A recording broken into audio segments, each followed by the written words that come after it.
When you take a closer look at any state's history, you'll find stories that don't fit the peaceful image on postcards.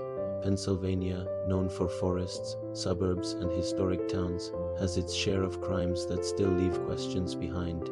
These cases didn't unfold in hidden alleyways. They happened in broad daylight, on hiking trails, in quiet neighborhoods, and in places where people felt safe. Here are 5 of Pennsylvania's most unsettling murder mysteries. 5. Shot on a forest trail, 1988. On May 20, 1988, a spring afternoon in Michaud State Forest felt ordinary. The trails were active with hikers and cyclists. The weather was mild, the forest quiet. Rebecca Wright and Claudia Brenner were walking together along a trail near the Adams and Cumberland County line. At some point, they stepped off the main path into a wooded area. Without warning, a man emerged from the trees and opened fire with a rifle. Rebecca was killed instantly. Claudia was wounded but survived. The shooter did not run. He simply turned and walked back into the forest. Investigators later arrested Stephen Roy Carr, a local man who owned the rifle used in the attack. Evidence revealed extremist writings filled with hatred toward women and lesbians. The crime was determined to be a deliberate, bias-motivated act. Carr was convicted of first-degree murder and sentenced to life in prison. For many, the most chilling part was the randomness. 2 people enjoying a peaceful afternoon became targets simply for existing in the wrong place at the wrong time. 4. The Beaver County discovery, 2014. In December 2014, a teenager walking along a road in Economy Borough, northwest of Pittsburgh, noticed something disturbing near the pavement. It was a human head. Investigators quickly determined the remains belonged to a woman. Even more unusual, the head had been embalmed. That detail shifted the investigation dramatically. Embalming requires professional knowledge and access. Authorities checked funeral homes, medical schools, and facilities that legally handle remains. No thefts were reported. There was no blood at the scene, no body, no signs of a struggle nearby. The head had been placed deliberately. Despite forensic testing and public appeals, the woman has never been publicly identified. The rest of her remains have never been recovered. The case remains unsolved. 3.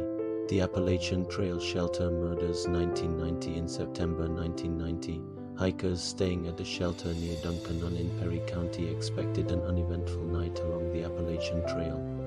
Among them were Molly LaRue, 25, and Jeff Hood, 26.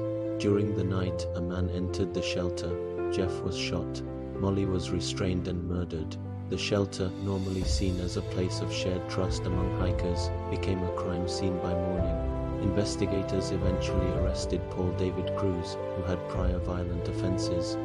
He was convicted and sentenced to life in prison. The case permanently altered how many hikers viewed trail safety.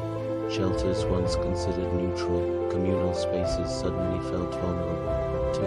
The Mainline murders, 1979. In June 1979, schoolteacher Susan Reinert and her 2 children, Karen and Michael, vanished from suburban Pennsylvania. Days later, Susan's body was discovered in a wooded area in Delaware County. Shortly after, her children were found in Chester County. They had been drowned. The case quickly became one of the most controversial in Pennsylvania history. 2 different men were prosecuted at separate times. J.C. Smith, William Bradfield, J.R.B. both were convicted at different points. Both convictions were later overturned due to issues involving unreliable testimony and prosecutorial misconduct. Today, no one remains legally responsible for the murders. The case stands as a reminder that even when trials occur, justice is not always clear-cut. 1.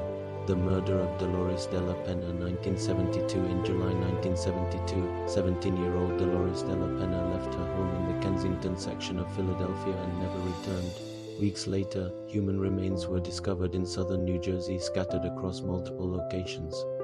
The dismemberment was precise and methodical. Some body parts were never recovered, including her head. Fingerprints had been removed, complicating identification. Authorities eventually confirmed the remains were Dolores, but the person responsible was never identified. The geographic separation of evidence across state lines created investigative challenges. Decades later, the case remains open. For her family, the lack of complete recovery and answers continues to leave a permanent void. Closing these cases span decades. Different victims, different settings, but they share something in common. They happened in places people believed were safe: forests, suburbs, hiking shelters, neighborhood streets. Sometimes the most unsettling crimes are not the ones hidden in darkness, but the ones that unfold in plain sight.